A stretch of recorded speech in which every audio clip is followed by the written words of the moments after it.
Messieurs, dames, si je vous parle de ça, c'est que moi j'ai la chance d'habiter une ville qui est un petit peu le laboratoire de toutes ces expériences. Ville très sympathique. Saint-Denis, vous en avez déjà entendu parler? En mal ou en mal? Non, Saint-Denis, ville très très intéressante, très culturelle. Basilique de Saint-Denis, tous les rois de France sont enterrés là-bas. Aussi le Stade de France, et c'est aussi un petit peu le berceau du rap. Les NTM viennent de là-bas, entre autres, hein, bien sûr. Ville de 100 000 habitants. Dans 90 000 rappeurs. Truc que j'ai jamais compris à Saint-Denis, véridique. À chaque fois qu'il y avait un fait divers dans la ville en rapport avec la jeunesse, la mairie organisait toujours un concert de rap pour apaiser les jeunes. Concert de rap pour apaiser les jeunes.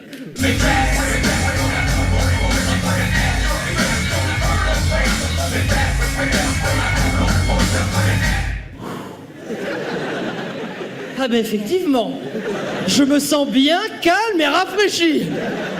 Merci la mairie. D'accord, rien de pire qu'un concert de rap pour énerver les jeunes. Après, j'ai développé une phobie au niveau des rappeurs de la ville. J'ai jamais compris le délire vestimentaire des mecs. Moi, les dents en or, les tatouages, le bandana en rosette sur la tête. Moi, la seule personne que je connaisse qui est tout ça, c'est ma grand-mère en Algérie. Hein. Ouais, je vous jure qu'elle n'a pas fait tout ça pour passer en boucle sur Skyrock. Hein. Ah, par contre, on peut accorder aux rappeurs, c'est eux qui ont lancé la mode du baggy. Vous savez, le baggy, c'est ce jean que les jeunes portent mi-fesses. Ça, le baggy, sociologiquement, c'est intéressant. Ils ont compris que pour avancer dans la société, il fallait savoir baisser son froc. Merci les mecs.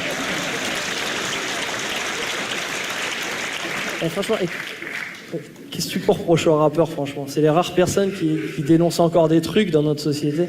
Dénoncent leurs difficultés avec la police, leurs difficultés dans le ghetto, leurs difficultés en français. Ah, je les taquine, mais j'aime beaucoup. Il y a des rappeurs ce soir? Vous avez vu, ils ont même pas réussi à trouver la cigale. Bon. C'est un signe. Messieurs, dames, est-ce que ça vous branche ce soir une petite initiation au rap? Oh, faut que je vous sente plus chaud. Est-ce que ça vous dit une initiation au rap? Ok. Messieurs, dames, vous connaissez le principe de la rime riche? Très simple. En général, on dit plus de 2 phonèmes ou plus de 2 syllabes identiques donnent une rime riche. Plus de 2 syllabes identiques donnent une rime riche. Définition un peu remasterisée.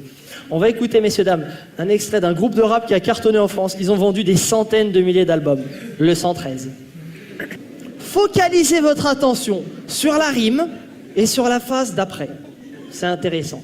DJ. Messieurs, dames, un autre groupe de rap pareil, ils ont cartonné en France. Ils ont vendu énormément d'albums. Sniper. Pour ceux qui connaissent pas Sniper, je les appelle personnellement les snipers de la conjugaison. Embusqués. Si vous avez un problème de verbe, adressez-vous à ces mecs-là. Se trimballent dans la rue avec des sacs Carrefour de Becherel.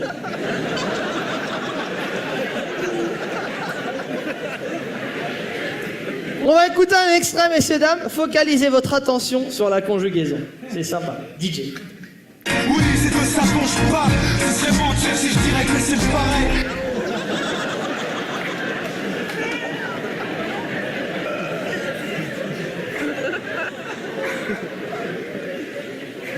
On me regarde et fait, bah quoi?